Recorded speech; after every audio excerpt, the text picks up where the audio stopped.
गुरुर्ब्रह्मा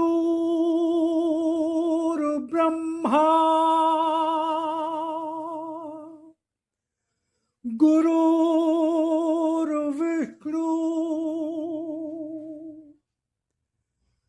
गुरुर्देवो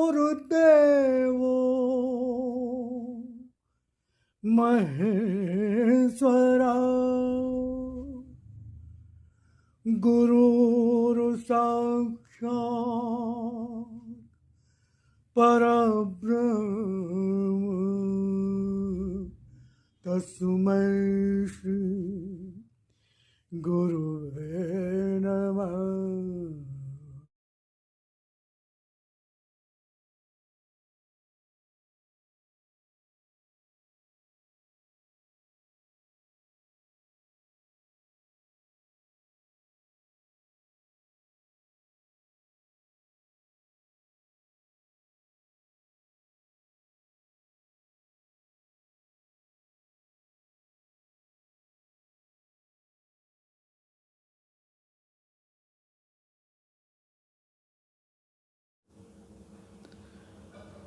ॐ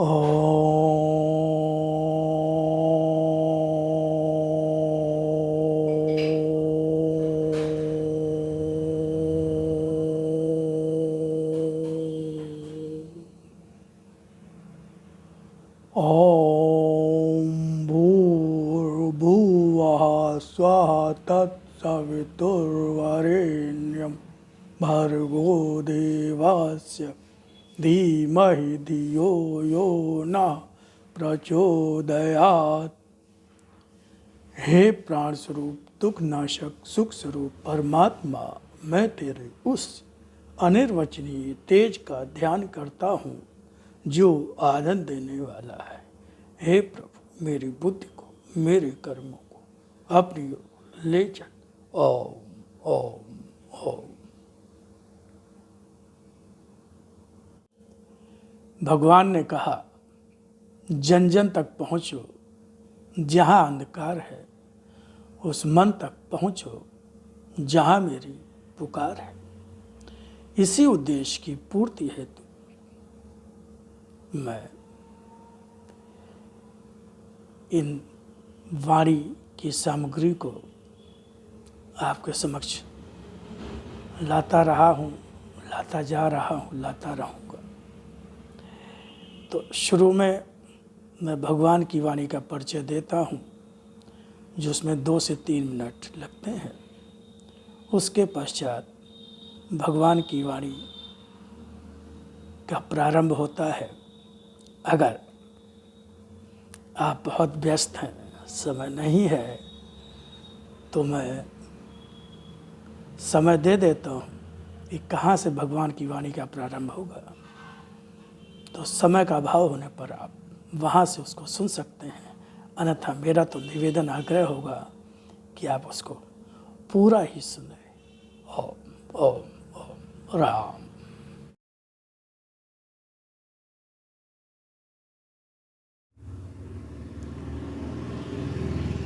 स्वयं भगवान की वाणी और अपने लिप रूप दर्शन के संबंध में क्या कहा, पहले उसको सुने, फिर आगे भगवान की वाणी को और सुने। वाणी को समझो, उसके एक एक अक्षर में अर्थ भरा है। कोई भी शब्द, कोई भी अक्षर मात्र भाषा का खेल नहीं, यह शक्ति है।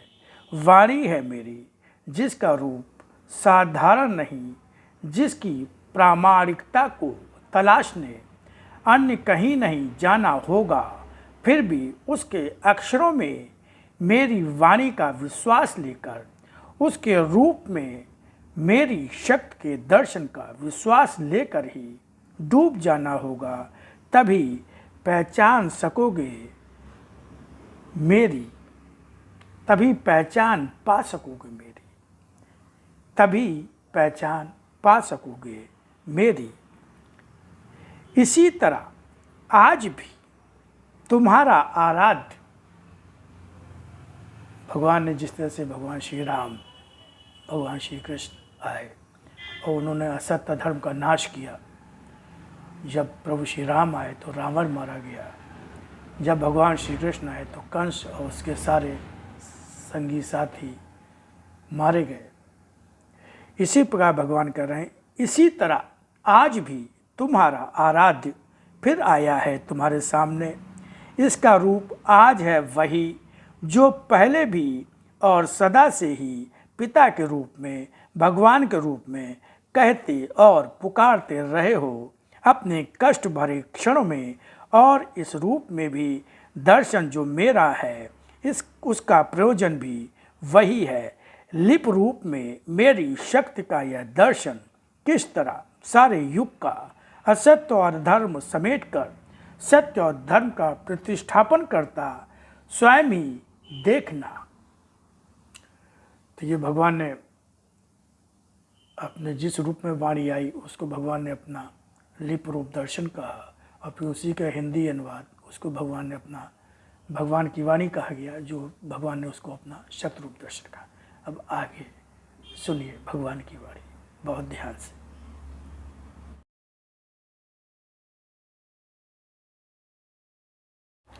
इसी प्रकार बात समझ में आ जाएगी हिंसा की भी।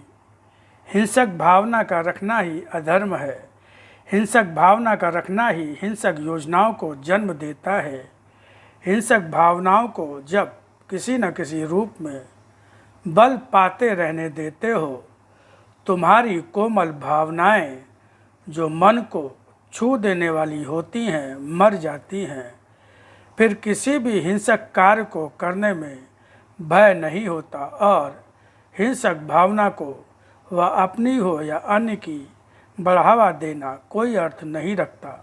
मन की भावनाओं में विद्यमान हर हिंसक भावना को मेरी वाणी की दीप शिखा से जला दो। देखो हिंसक भावनाओं की राख भी क्या कहीं शेष रह जाती है।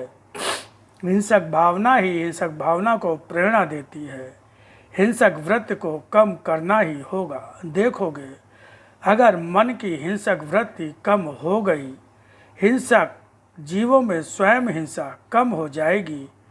किसी भी रूप में किसी जीवन को मारना धर्म नहीं अधर्म हो जाता है, पुण्य नहीं पाप ही होता है, और वह भी उस प्राणी को मारना जो अत्यंत ही असहाय और अवश्य है। ना उन्हें स्वयं को बचाना आता है, ना ही उनके पास अन्य कोई साधन है रहने के लिए।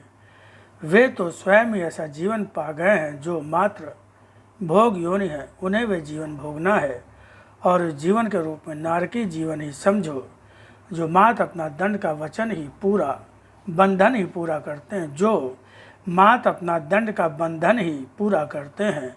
हिंसा करना अत्यंत ही जघन्य पाप है, जिसका दंड भी उतना ही विभत्स होता है। जो जीवन भर हिंसा करता रहा हो, उसकी आत्मा से सत्य कब कहाँ निकल जाता है।